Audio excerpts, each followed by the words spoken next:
para hadirin, para tokoh lintas agama juga di sini. Terima kasih atas undangannya. Saya sebetulnya udah lama sekali mengenal Buya itu ya. Sejak saya masih wartawan dan redaksi Panjimas, ketika beliau almarhum ini mengirim artikel-artikel ke majalah Panji Masyarakat dimuat karena artikelnya itu panjang dan mungkin eh, ya Panji Mas lah yang paling tepat gitu. Panji Masyarakat di bawah pimpinan almarhum Profesor Dr. Hamka ya kan. Saya salah seorang redaktur yang membaca dan ya memperhalus gitulah kira-kira kalau secara jurnalistik perlu diperbaiki dan sebagainya.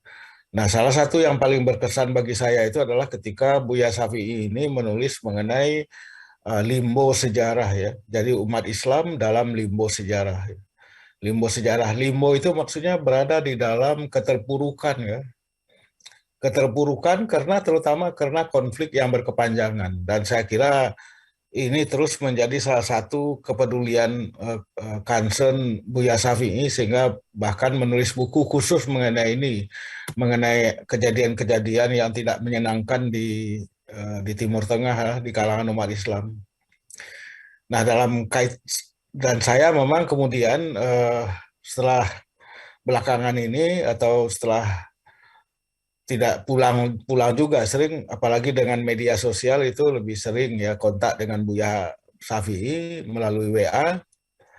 Ya macam-macam lah tema yang diangkat itu bagaimana beliau berbicara mengenai bahwa kita bangsa Indonesia ini harus lebih serius lah mengamalkan Pancasila ya. Jadi tentu saja sebagaimana yang sudah sering dikatakan beliau itu memiliki komitmen yang sangat kuat pada NKRI, Pancasila dan Bhinneka Tunggal Ika itu kebinekaan ya. Dan sering beliau secara tajam mengatakan bahwa masalah kita itu adalah makin jauhnya eh, antara nilai-nilai cita ideal Pancasila dengan realitas kehidupan sehari-hari. Ya, yang paling sering disorot Buya itu adalah sila kelima itu, keadilan sosial bagi seluruh rakyat Indonesia, di mana kepincangan-kepincangan itu masih merajalela. Jadi saya kira ini amanah dari beliau, dari almarhum yang saya kira wajib kita kita kita laksanakan lah, kita tunaikan ya bagaimana membangun Indonesia yang lebih adil, yang lebih berpancasila begitu ya. Pancasila bukan hanya sekedar hiasan mulut, tapi betul-betul dilaksanakan di dalam berbagai aspek kehidupan ya. Yang kedua yang juga menjadi perhatian Buya Shafi'i ini yang dalam komunikasi dengan WA dan juga diungkapkan secara terbuka adalah membangun Islam yang eh, kalau dalam konteks Muhammadiyah disebut sebagai Islam yang berkemajuan ya kan. Tapi secara keseluruhan dalam konteks yang lebih luas, yang lebih all inklusif, itu adalah Islam wasatiyah atau wasatiyah Islam ya kan. Nah, di sini tentu di sini ada Pak Din Samsudin yang menjadi salah satu promotor dari Islam wasatiyah itu ya, yang memang ini harus kita perjuangkan ya. Jadi Buya itu kritis lah pada praktek-praktek yang mengatasnamakan Islam tapi sebetulnya tidak sesuai dengan Islam.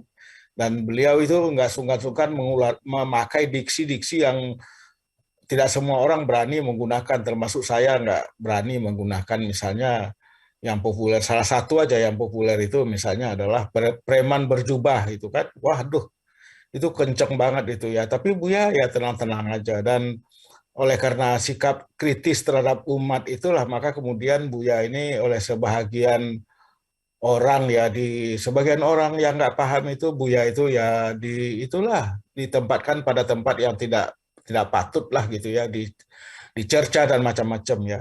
Nah, jadi ini saya kira amanah amanah dari beliau yang saya kira kita juga harus laksanakan yaitu membangun memperkuat Islam yang wasatiyah itu ya. Islam yang berkemajuan kalau Muhammadiyah, kalau NU mungkin saya nggak tahu sekarang jarang dibicarakan oleh PBNU yaitu Islam Nusantara kalau PBNU yang lalu ya.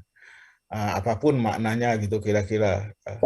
Nah, yang ketiga saya kira Buya ini juga punya kecintaan yang meskipun dia dia bertungkus lumus katakanlah ini bahasa Buya sendiri di Jogja ya, tapi kecintaan pada pada kampung halamannya itu kuat. Dan itu dia sering WA-an sama saya, kritik-kritik dia tentang apa yang terjadi di masyarakat Minangkabau ya. Masyarakat Minang ya, beliau kritis misalnya yaitu hilangnya atau merosotnya apa yang disebut sebagai kosmopolitanisme di kalangan masyarakat Minang gitu ya.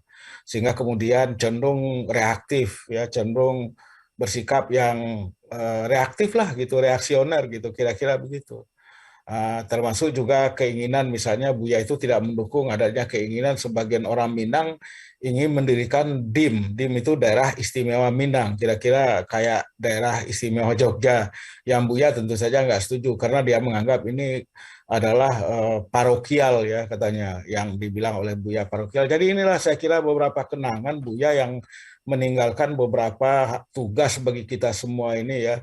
Dan bagi saya sebagai orang yang sama-sama belajar sejarah ya dengan Buya, doktornya dalam bidang sejarah, jadi saya banyak belajar dari Buya mengenai berbagai aspek sejarah ya, yang bagaimana mencermati sejarah, mendekati sejarah dan lain sebagainya. Itulah mudah-mudahan almarhum mendapatkan tempat sebaik-baiknya. Saya yakin bahwa almarhum husnul khatimah dengan segala keutamaan akhlaknya, keutamaan pribadinya. Ya, Amin. terima kasih. Assalamualaikum warahmatullahi wabarakatuh.